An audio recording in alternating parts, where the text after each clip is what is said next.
Ladies and gentlemen, hit subscribe to this channel right now. Justice Thomas raised crucial questions about legitimacy of special counsel's prosecution of Trump. This is a Fox News article, but more importantly, you will hear from Justice Thomas in a couple of minutes.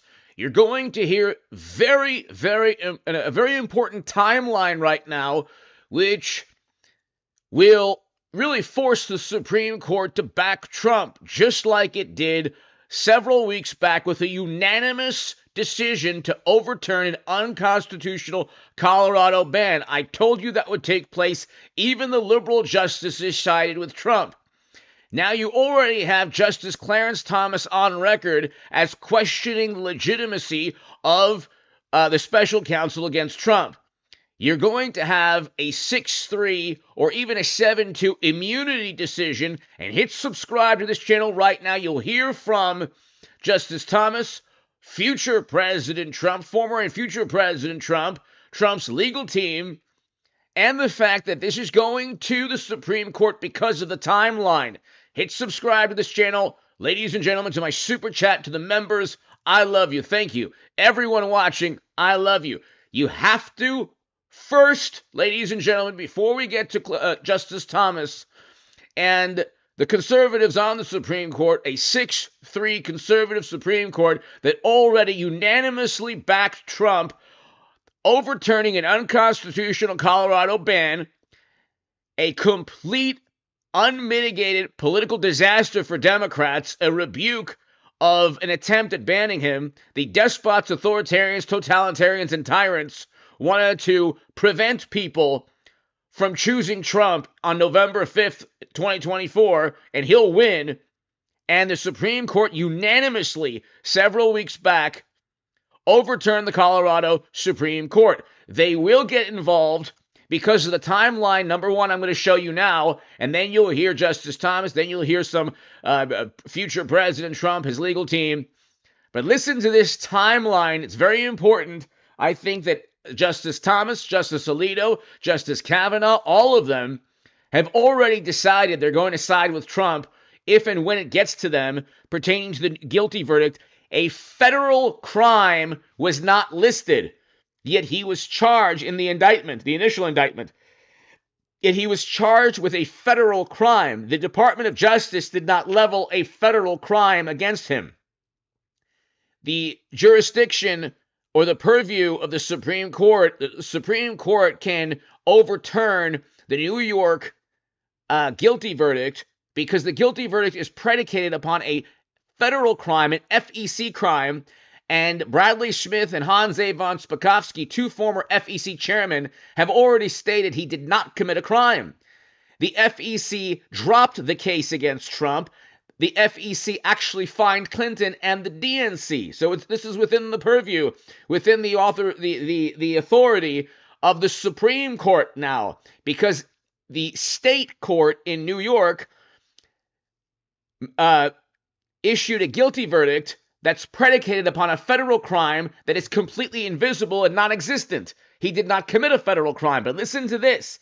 This, ladies and gentlemen, and hit subscribe, is why you're going to hear from the Supreme Court. The appeals court process will take too long. Check this out. Former Manhattan DA prosecutor Elliot Feelig joins me now. Jonathan Turley, law professor, Washington University. Which university? It's Washington. George Washington. That's the one.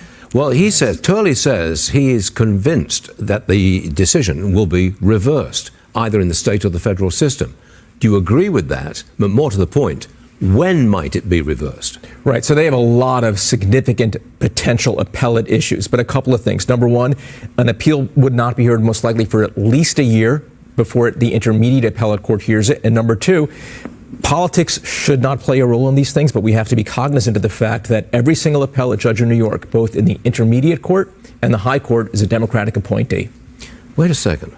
If he runs in the election, Trump's in the election, and he loses, but then after the election, his conviction on these felony counts is reversed.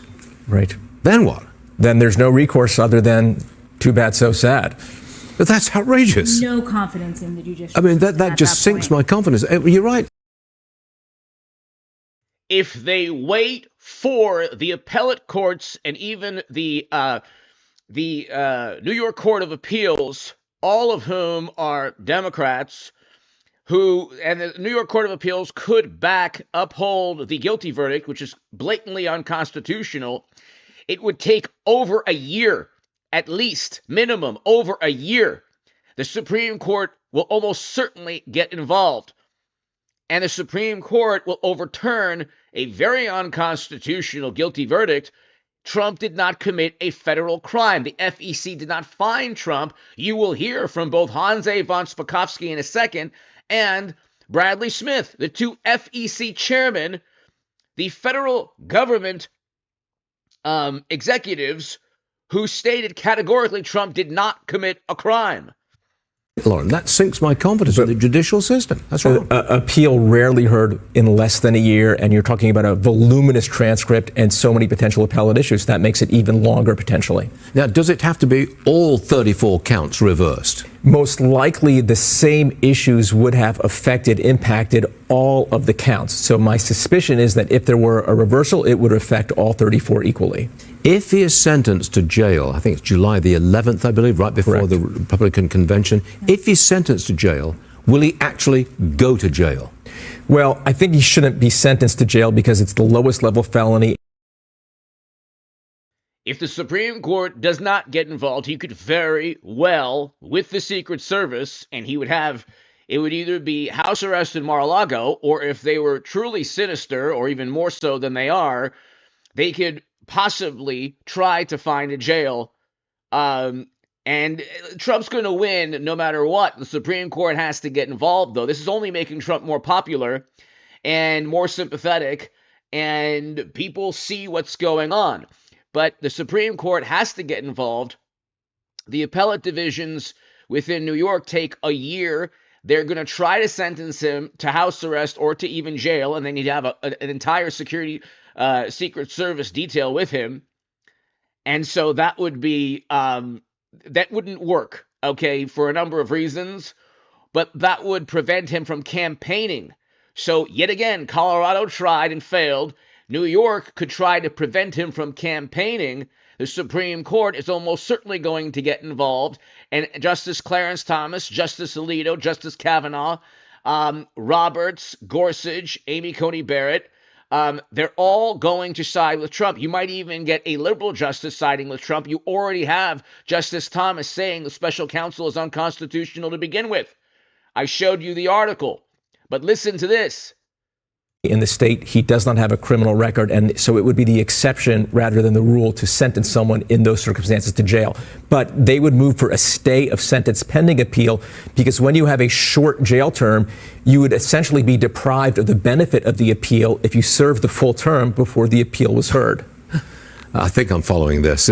Convoluted legalistic logic, if you ask me. But what kind of a precedent do these guilty verdicts create? Think of it this way. We've been having federal elections within the confines of New York State since it was founded 230 years ago. No one has ever been charged before with a business records violation arising from a federal election ever before in those 230 years. Well, what kind of precedent does that set for elections in the future? It makes you worry about the weaponization of the criminal justice system, and everyone should always do the shoe on the other foot test before they celebrate a verdict like that. So this is the weaponization of the judicial system. I think if his name were not Donald Trump, this case would never have been brought in state court.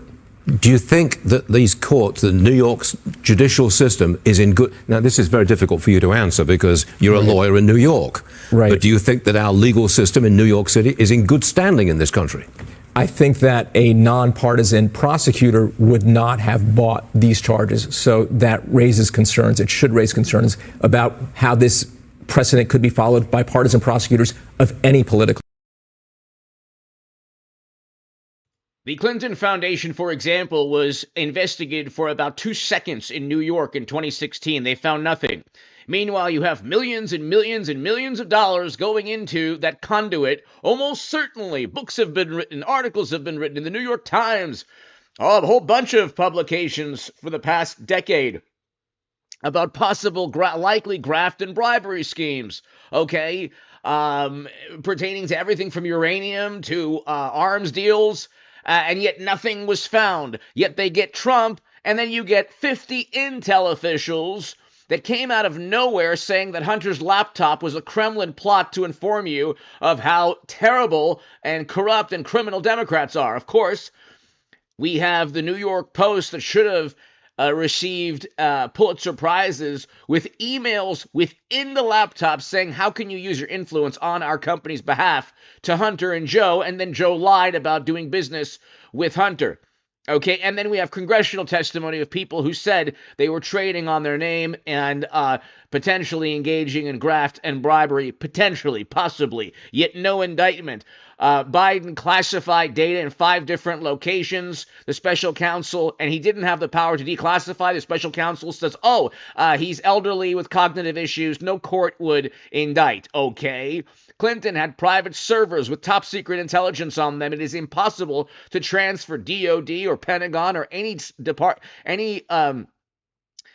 government agencies' classified or top secret intelligence onto someone's a private server. It is impossible from a cybersecurity perspective. It's not possible. Yet the Honorable James Comey said no reasonable prosecutor would indict. But they got Trump on record keeping. You better believe it. Record keeping. And then there was no federal crime. We'll get to Justice Thomas in a second. We'll hear him.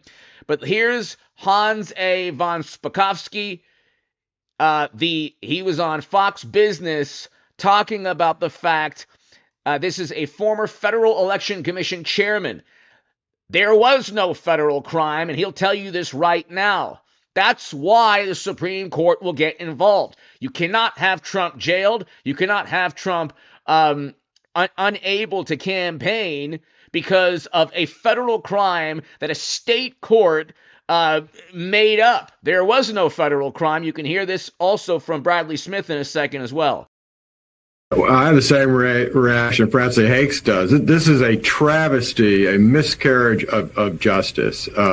This was a phony prosecution from the very beginning. And for this jury, think about how many weeks this trial went on, how many witnesses came in, and in the very short time that the jury was out, they decided he was guilty on all 34 charges. This is a damage to the reputation of the American justice system like we have never seen. I have a colleague just got back from a conference overseas, and the reaction of lawyers and people there was that the United States has now gotten to be like the countries they are from, where the government uses its law enforcement powers to go after its political opponents. And that, I think, is exactly what happened here. Hans, what was the underlying federal campaign violation? And you'll hear, and Hans A. von Spakovsky works at the Heritage Foundation. Subscribe to their channel on YouTube.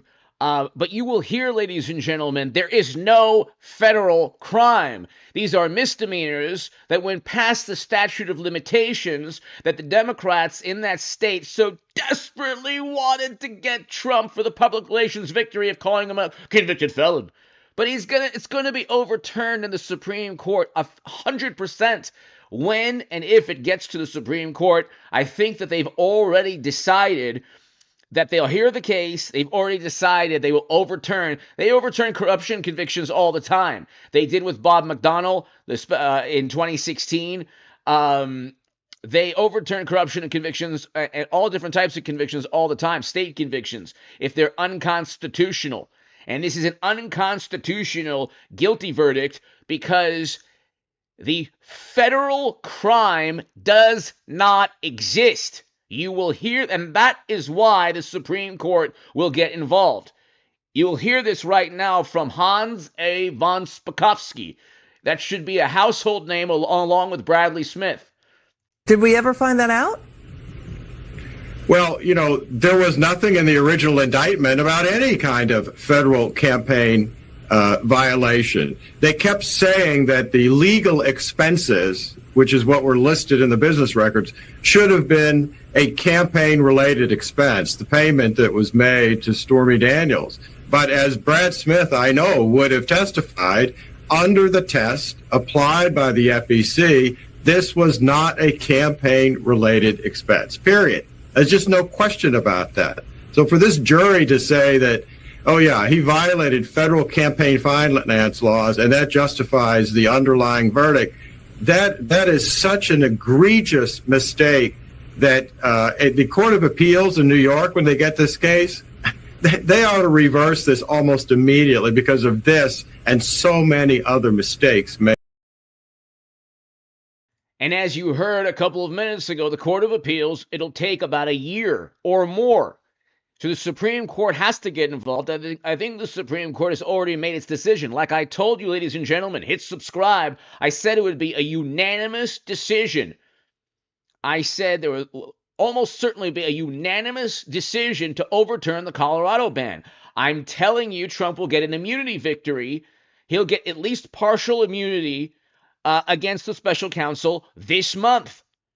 And that will happen. And there's no federal crime. You heard this from Hans A. von Spakovsky, former FEC chairman. The FEC fined Clinton and the DNC for purchasing the Steele dossier because they would only have purchased the Steele dossier for an election for 2016 to ruin Trump's campaign and presidency. That's the only reason. And that's why it's a campaign finance violation.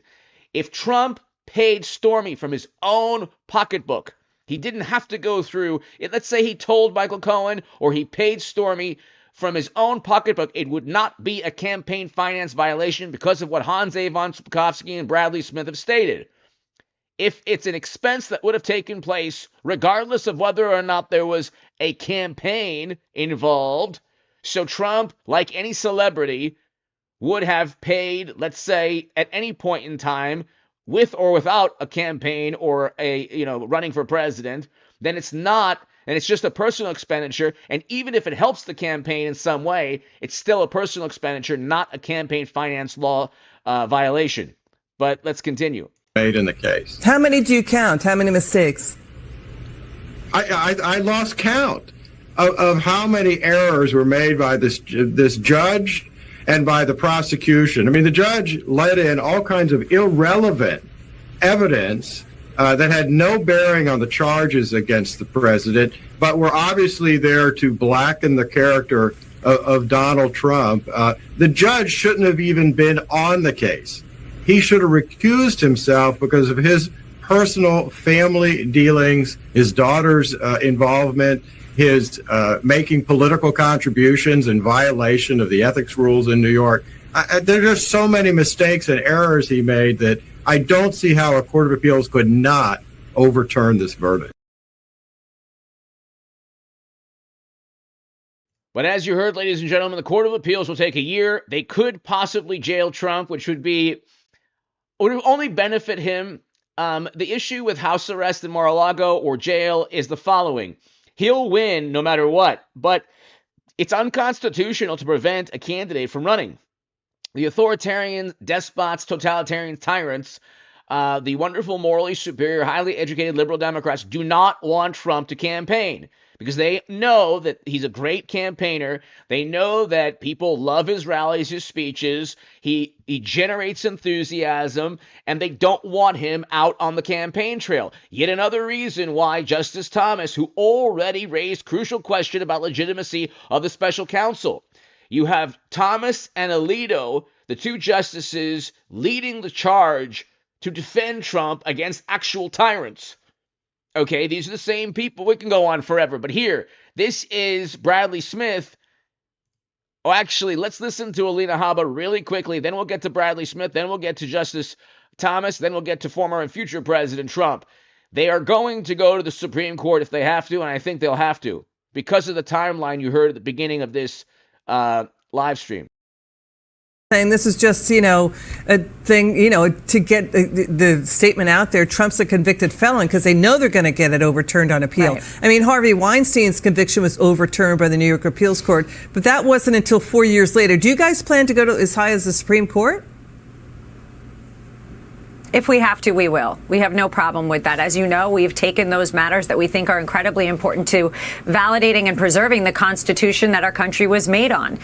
There were incredible constitutional violations in this whole proceeding, including the current gag order that's on me, the president, and anybody that works for him. It's crazy. So, look, if we care about America, we have to fight for it. And his legal team is prepared to do so in whatever way we need to do. You know, show what Ellie Honig said, that this was really a contortion and. So they're already talking about the Supreme Court. The Supreme Court will get involved. It is a constitutional issue. The state has convicted Trump of a federal crime that doesn't exist. They didn't even put the federal crime in the initial indictment. They knew the reason the Department of Justice did not charge Trump is that the Department of Justice, the court case would have to be in a federal court, and or at least in any court setting, they would have to allow Bradley Smith to testify if indeed the Department of Justice had charged Trump. This is Bradley Smith. They did not want Bradley Smith to testify. They did not want Hanze von Spakovsky to testify. They did not want FEC chairman to testify and tell any court that there was no federal law broken. That's why they didn't even really list the federal law in the initial indictment.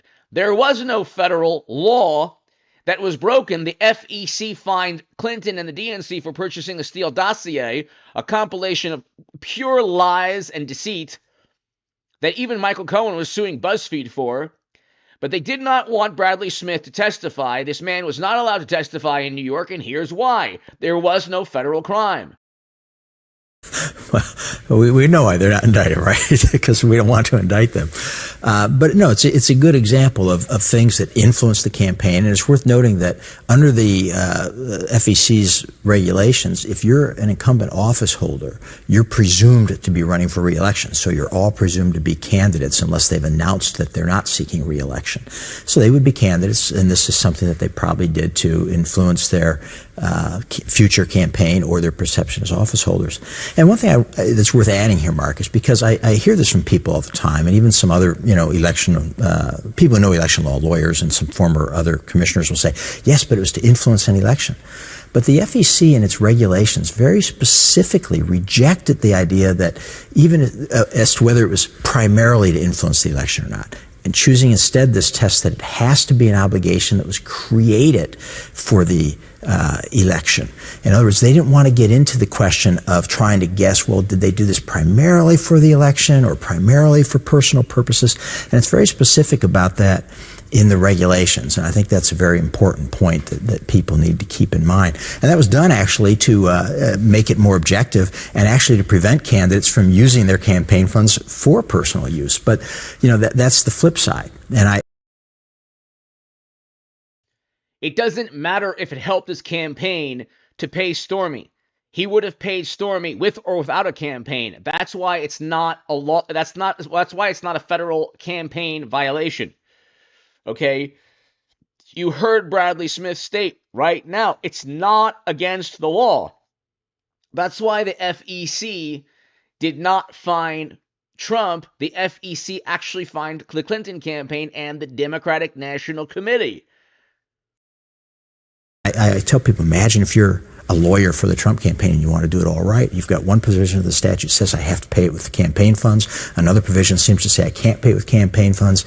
Somebody's going to get them coming or going, and that's part of the problem. So if you're a lawyer for the Trump campaign or the coming Trump campaign, you would do pretty much what Donald Trump did. No campaign money, consult your private lawyer, and they enter into these non-disclosure agreements. Greg, let me ask you this. Isn't the real issue here is people were actually paid under the non-disclosure agreements and then they violated the non-disclosure agreements? I don't see them giving the money back. Oh, you're absolutely right. I think it's malpractice for the attorney for Stormy Daniels to say, go ahead and talk while the case is pending as to whether or not it's a valid and enforceable non-disclosure agreement. So it's stunning to me. But to Bradley's point, not everything that benefits a candidate is considered to be a campaign expense. Professor Smith wrote that in one of his op-eds, and he's absolutely right. If there is a dual purpose or a secondary purpose, it's not a campaign expense. And moreover, the media rushed and said, oh, Cohen pled guilty, the president must be guilty. That's utter nonsense. First of all, under the Federal Campaign Election Act and other related laws that criminalize violations, there has to be knowledge. You have to show that there was a knowing and deliberate violation of the law in order for it to be criminal. Well, most candidates don't know the election law. Heck, a lot of lawyers don't understand election laws. This gentleman... They got Trump unknowingly with intent breaking laws. Nobody understands the FEC laws except the FEC chairman, who were not allowed to testify on Trump's behalf, for the defense. So they tried to say that he intentionally broke the law. There's no evidence he told Michael Cohen to do anything. Michael Cohen, under oath in Congress, told Congressman Stubbe of Florida in a cross-examination there was no recording, no email, no text message, nothing, no evidence that showed that he could show anyone to prove that Trump told him to pay Stormy. So number one, and Michael Cohen also testified that he does things without Trump's knowledge. So there's no evidence that Trump told Michael Cohen to do anything, but even if he did, it wouldn't be a campaign finance issue, just like Bradley Smith and Hans A. von Spakovsky talked about. It is a personal expenditure that would have taken place with or without a campaign. The Steele dossier is the antithesis of that. By the way, purchased from a foreign operative. And Democrats care so much about foreign operatives. Former commissioner, the Federal Election Commission, chairman. I mean, he knows election law. He may be just about the only one in America who really truly knows it. So you couldn't criminalize what Trump did if it wasn't properly accounted for as an advance or reimbursement. Okay, that's a civil penalty. It's the equivalent of a jaywalking $500 fine, but it's certainly not a crime. I did a search. It didn't take me long. Of all the federal candidates who've been charged and been convicted of violating these laws, I can't find a single one. Are you aware of a single one? For this kind of scenario? This kind of scenario? No, I'm really not. Of course, the most high-profile one would be John Edwards from a few years ago. And what happened in Folks that may case? remember that supporters were paying money to a woman, Riley Hunter, I believe was her name, with whom he'd had an affair and an illegitimate child. And now it's worth noting, the U.S. attorney indicted him, so they went to trial on it. So the U.S. attorney thought there was a case, but in the end, the jury did not convict. He was acquitted on some charges, and others was a hung jury. And I think that shows the tremendous difficulty. And one quick little anecdote when we talk about how obscure this law is, how difficult, is Antonin Scalia, who was a reasonably good lawyer, right, actually said from the bench in the Supreme Court argument once that this campaign finance law is so complex, I can't figure it out. So if we've got a Supreme Court justice can't figure it out, you see the problems that people have when they're trying to deal with it on a daily basis. And so Antonin Scalia, I believe Amy Coney Barrett was a clerk for Antonin Scalia, and Justices Alito and Thomas were very, very close with Antonin Scalia. And the point is that they got Trump on the intent to break the law, even if his intent was to help his campaign and at the same time protect Melania or his family or his brand from from public knowledge of a potential romantic relationship, which might and might not have happened, that still wouldn't have been a campaign finance law. A federal law was not broken. That's what the FEC already stated when they dropped the case. But here you have Justice Thomas. Let's listen really quickly to President Trump, future President Trump, and then we'll listen to Justice Thomas regarding the regarding a prior case that the Supreme Court backed Trump on. When it gets to the Supreme Court, Justice Thomas, Justice Alito, Kavanaugh, they will all overturn this absurd, unconstitutional guilty verdict. We're not going to jail. This was a disgrace. This was a rigged trial by a conflicted judge who was corrupt. It's a rigged trial, a disgrace. They wouldn't give us a venue change. We were at 5% or 6% in this district, in this area. This was a rigged, disgraceful trial. But the real verdict is going to be November 5th by the people. And they know what happened here, and everybody knows what happened here. You have a Soros-backed DA and the whole thing. We didn't do a thing wrong. I'm a very innocent man, and it's okay. I'm fighting for our country. I'm fighting for our Constitution. Our whole country is being rigged right now. This was done by the Biden administration in order to wound or hurt an opponent, a political opponent. And I think it's just a disgrace. And we'll keep fighting. We'll fight till the end, and we'll win, because our country's gone to hell. We don't have the same country anymore. We have a divided mess. We're a nation in decline, serious decline. Millions and millions of people pouring into our country right now from prisons and from mental institutions, terrorists, and they're taking over our country. We have a country that's in big trouble. But this was a rigged decision right from day one, with a conflicted judge who should have never been allowed to try this case, never. And we will fight for our Constitution. This is long from over. Thank you very much.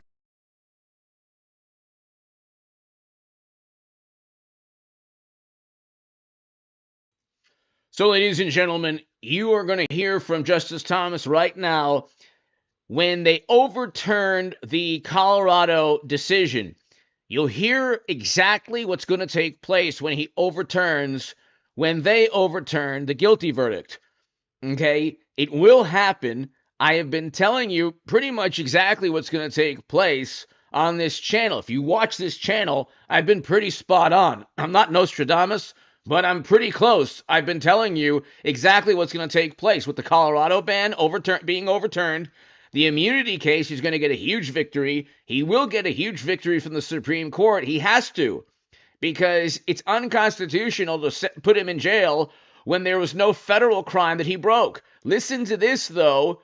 Listen to Justice Thomas eviscerate the mentality, the legal and political philosophy involving this apoplectic, maniacal quest to imprison Trump. Listen to this. Do you have contemporaneous examples? And by contemporaneous, I mean shortly after the adoption of the 14th Amendment, where the states disqualified national candidates, not its own candidates, but national candidates? The only example I can think of, Justice Thomas, is the example of Congressman Christie, who was elected in Georgia in, I believe, 1868, and the governor of Georgia refused or declined to certify the results of that election because Mr. Christie was disqualified. But I think it's not surprising that there are few examples, because we didn't have ballots in the same way back then. Candidates were either write-in or they were party ballots, so the states didn't run the ballots in the same way, and there wouldn't have been a process for determining before an election whether a candidate was qualified, unlike the processes that we have now that states have created under their Article 1 and Article 2 powers to run elections. But it would seem that particularly after Reconstruction and after the Compromise of 1877 and during the period of Redeemers, that you would have that kind of conflict. There were a plethora of Confederates still around. There were any number of people who would continue to either run for state offices or national offices. So it seemed that would suggest that there would at least be a few examples of national candidates being disqualified, if your reading is correct. Well, there were certainly national candidates who were disqualified by Congress refusing to seat them. I understand that, but that's not this case. Did states disqualify them? That's what we're talking about here. I understand Congress would not seat them. Other than the example I gave, no. But again, Your Honor, that's not surprising because there wouldn't have been, states certainly wouldn't have the authority to remove a sitting So what's the federal purpose officer. what was the purpose of Section 3? The states were sending people. The concern was that the former Confederate states would continue being bad actors. And the effort was to prevent them from doing this. And you're saying that, well, this also authorized states to disqualify candidates. So what I'm asking you for, if you are right, what are the examples? So you're listening to what exactly Justice Thomas will do when lawyers defending the guilty verdict say, oh, no, the Supreme Court shouldn't get involved. They'll say, well, where's the example of New York convicting somebody for a record-keeping misdemeanor that's elevated to a federal campaign finance law violation, making everything a felony? Where's the example? There is no example because they want to get Trump. Just like when Democrats cheated Bernie Sanders. Okay, I'm the only person on the planet still bringing this up. I used to be the biggest Bernie Sanders booster on the internet, according to the Huffington Post, and the unofficial scribe of Sanders' most hardcore voters, according to the Washington Post. I went to Trump because I wanted a great economy. We had record low poverty. We had no new wars. We had record highs in household median income. Foreign policy was great. The country was running on all cylinders. Record low unemployment, low inflation, low interest rates. Now we have inflation and interest rates through the roof. We're on the brink of a crypto crash, stock market crash because of Biden's energy policies and Democrats with an unmitigated disaster in terms of foreign policy. Unmitigated disaster on the world stage. And so, yeah, Trump was an amazing president, especially if you care about foreign policy. He did not entangle us into never-ending military conflict. And so, yeah, I'll take mean tweets for a wonderful economy with low interest rates, low inflation, a functioning jobs, and a great foreign policy. Yeah, I'll take that. So the average American was doing much better under Trump. You'd have to be a complete imbecile to vote for anyone else. But let's continue. Justice Clarence Thomas, I believe the Supreme Court has already made its decision. At least the individuals on the Supreme Court have already stated that they would overturn the conservatives. The liberal justices, I don't know. But I imagine the conservative justices have already stated if there's a federal conviction and there's no federal law broken, then, and the FEC chairman stated there's no federal law broken, then they would overturn any conviction. Hopefully, they'll do so with it before November. And I think they'll have to. Well, Your Honor, the examples are states excluded many candidates for state office, individuals holding state offices. We have a number of published cases of states considering that. I understand that. I understand the states controlling state elections and state positions. What we are talking about here are national candidates. I understand. You look at Foner or Foote, Shelby Foote, or McPherson, they all talk about, of course, the conflict after the Civil War. And there were people who felt very strongly about retaliating against the South, the radical Republicans. But they did not think about authorizing the South to disqualify national candidates. And that's the argument you're making. And what I would like to know is do you have any examples of this? Many of those historians have filed briefs in our support in this case, making the point that the idea of the 14th Amendment was that both states and the federal government would ensure rights, and that if states failed to do so, the federal government certainly would also step in. But I think the reason why there aren't examples of states doing this is an idiosyncratic one of the fact that elections worked differently back then. States have a background power under Article 2 and the 10th Amendment to run presidential elections. They didn't use that power to. So you can see what took place, ladies and gentlemen. What took place is that before the unanimous decision overturning the Colorado, so there's already a precedent, ladies and gentlemen, which is why I'm going to do these segments every single day. The Supreme Court was the only institution in this country, one of the only, if not the only institution that isn't infused with liberal sensibilities, influenced by media, which has been basically an extension of the Democratic Party, not afraid of actually upholding the rule of law. The Supreme Court overturned not just anything, a state Supreme Court. The Colorado Supreme Court, you would think, understood the Constitution. You would think that the liberal justices on the Colorado Supreme Court were brilliant, intelligent, educated, knowledgeable, wise individuals possessing wisdom and understanding the Constitution of this republic, this country. That you would think that the Colorado Supreme Court understood the rule of law that Democrats care so much about. They were overturned in a unanimous decision. Even the liberal justices on the U.S. Supreme Court completely overturned the Colorado Supreme Court. What do you think's going to happen with this guilty verdict once it gets to the U.S. Supreme Court? The court in New York, very likely, you could say, doesn't have the gravitas of the Colorado Supreme Court. I don't know. You could debate that.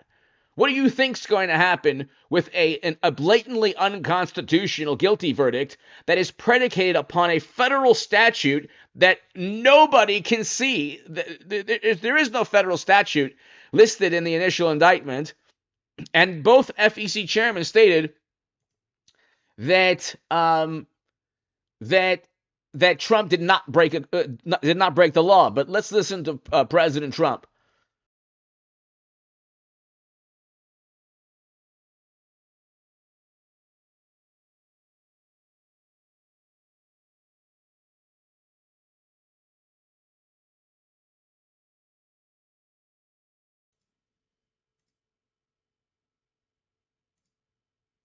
Every company has non-disclosure agreements. But the press called it slush fund and all sorts of other things. Hush money, hush money. It's not hush money. It's called a non-disclosure agreement. And most of the people in this room have a non-disclosure agreement with their company. It's a disgrace. So it's not hush money. It's a non-disclosure agreement, totally legal, totally common. Everyone has it. And what happened is he signed a non-disclosure agreement with this person, I guess other people, but it's totally honest. You're allowed to make the payment. You don't have to make it. You can make it any way you want. It's a non-disclosure agreement. And he signed that. And there was nothing wrong with signing it. And this should have been a non-case. And everybody said it was a non-case, including Bragg. Bragg said, until I ran for office. And then they saw the polls. I was leading the Republicans. I was leading the Democrats. I was leading everybody. And all of a sudden, they brought it back. It's a very sad thing that's happening in our country. And it's a thing that I'm honored. In a way, I'm honored. It's not that it's pleasant. It's very bad for family. It's very bad for friends and businesses. But I'm honored to be involved in it because somebody has to do it. And I might as well keep going and be the one. But I'm very honored to be involved because we're fighting for our Constitution. The money that was paid legally. There was nothing illegal. In fact, the lawyer in creating the NDA, because at that time he was a fully accredited lawyer. He wasn't a fixer. I never thought of him as a fixer. The media called him a fixer, or the prosecutors called him a fixer. He was a lawyer. And he was fairly good. Later on, I didn't like what he did. I didn't like, for instance, I didn't like that when I became president, he went around and made deals with companies. When I heard that, he was gone. He was gone. And he had payments coming to him. And a lot of this involved things that are very simple. There was nothing wrong. This was standard stuff, all standard stuff. Everything involved was standard. There was no crime here. In fact, I just watched a couple of the reports. You watched Jonathan Turley, Andy McCarthy, Greg Jarrett. Again, there was no federal crime. We know this because the Department of Justice, usually if there's a federal crime, the Department, always if there's a federal crime, the Department of Justice indicts the individual, and then the state will indict the individual. If a criminal breaks state and federal laws, he'll get indicted by the DOJ and the state court. Okay? Or the indictment will list the federal crimes, and the Department of Justice will say, yeah, this individual committed federal crime, felonies on a federal level, and also felonies on a state level. You can commit both. If you're, a criminal, you commit state and federal crimes. There was no federal crime that Trump committed. That's why the Supreme Court will get involved. Both Bradley Smith and Hans A. von Spakovsky, former FEC chairman, the FEC itself, when it dropped Trump's case, stated there was no federal crime. The FEC, like I'm going to continue to say, did fine Hillary Clinton's campaign and the Democratic National Committee for purchasing a dossier full of lies and deceit called the Steele dossier. And Democrats care so much about rationality and truth. They literally purchased a compilation of lies and gossip to help facilitate investigations against their direct political rivals. Then they impeached Trump for asking one question on a phone call. You look at all of these people, Mark Levin, all very talented people, great people, many more. And they don't know me, essentially. They don't know me. They're legal scholars and experts. But I look at them. I watched Turley this morning saying, there's no crime here. Everybody says there's no crime here, except for this DA that's got the city out of control with. There is absolutely no crime. By the way, I will be back tonight, also, ladies and gentlemen, at 9:30 p.m. Eastern time tonight. So be here for another live stream. Hit subscribe to this channel if you are new. Ladies and gentlemen, I have been right about pretty much everything. I said that there would be a unanimous Supreme Court decision overturning the Colorado ban. There was. I'm telling you, there's going to be a huge immunity decision backing Trump, even if he gets 10% immunity or a partial immunity. It's still, the entire case is dismantled. It already is, but he'll get a huge immunity victory, and he will get a victory overturning an unconstitutional state conviction that is predicated upon an imaginary federal crime. Hit subscribe to this channel if you're new right now, please. And be here tonight, 9:30 p.m. Eastern time, for another live stream. Crime. It's absolutely out of control. So we have an NDA that was signed. We have legal expenses. And here's the thing on legal expenses. You have 100 where they say they do a charge. I just recorded this out. Falsification of business records in the first degree. It sounds so bad. I said, wow. And even my own lawyers, I get very upset with them because they don't say what it is. They say, well, falsification of legal records is only a felony. Well, that's a lot. Is only they say a misdemeanor. But they try and bring it up to a felony if there's two crimes. They have all these different things. The other thing is they missed the statute of limitations by a lot. Because this was very old. They could have brought this 7 years ago instead of bringing it right in the middle of the election. The statute of limitations passed, and they still convicted Trump. So they missed the statute of limitations. They did everything. Now, let me give you the good news. The good news is last night, we just got a report this morning, in the history of politics, I believe, maybe I'm wrong, somebody will find that I'm wrong, maybe, but I don't think so. They raised with small money donors, meaning like $21, $42,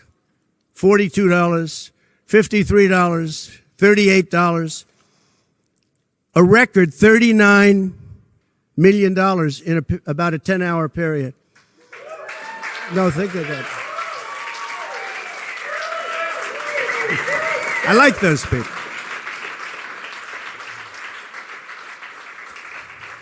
Because so far, I guess it's backfired. Now, I don't know. I'd rather not have it happen. I don't want to have it backfire. I don't want to win this thing legitimately, not because they were stupid and did things that they shouldn't be doing. They shouldn't have brought this case. They were saying it this morning. This is a case that should not have been brought. I watched Andy McCarthy say this is a case that should not have been brought. And that was this morning. But they all say that. Every legal scholar has said it. And these are great people. They really understand the law. The other thing, a poll just came out. The first poll, I don't know, maybe others will be bad. But a poll just came out a little while ago. The Daily Mail. Does anybody read the Daily Mail? It's very good. They have a good poll. At least I like it today. And the Daily Mail just came out with a poll, and it has Trump up 6 points in the last 12 hours. 6 points. 6 points since this happened. Who thought this could happen?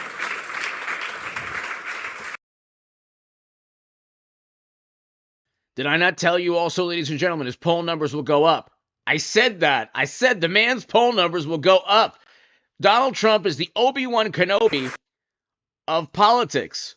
He's the Obi-Wan Kenobi of American politics. The more they try to harm him, the stronger he becomes. Because the people of our country know it's a hoax. They know it's a hoax. They get it. You know, they're really smart, and it's really something. So we're going to be appealing this scam. We're going to be appealing it on many different things. He wouldn't allow us to have witnesses. He wouldn't allow us to talk. He wouldn't allow us to do anything. The judge was a tyrant. And you got to see that with Bob Costello. A fine man.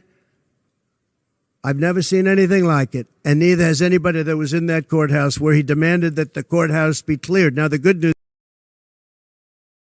And that's Michael Cohen's ex-lawyer who stated that Michael Cohen was lying through his teeth. Then they convict Trump on the testimony of Trump's ex-lawyer, Cohen already committed perjury, likely numerous times in Congress. He already admitted to perjury in Congress.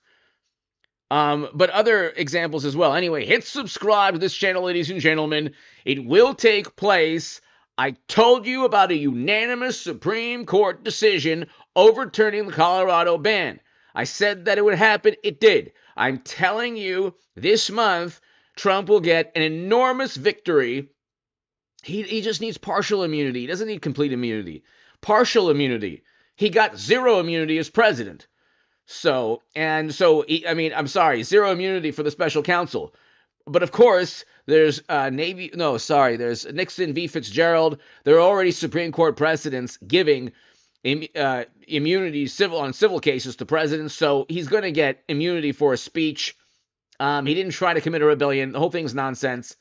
They make these absurd leaps of logic against Trump, and then they try desperately to defend their own criminality, which is pretty rampant and obvious and overt.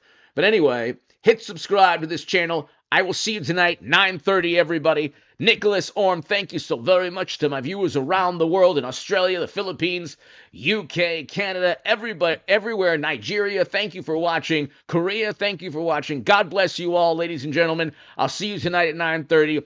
November 5th, Trump will win. I told you Trump was going to win in 2016. He did. Trump will win on November 5th, ladies and gentlemen.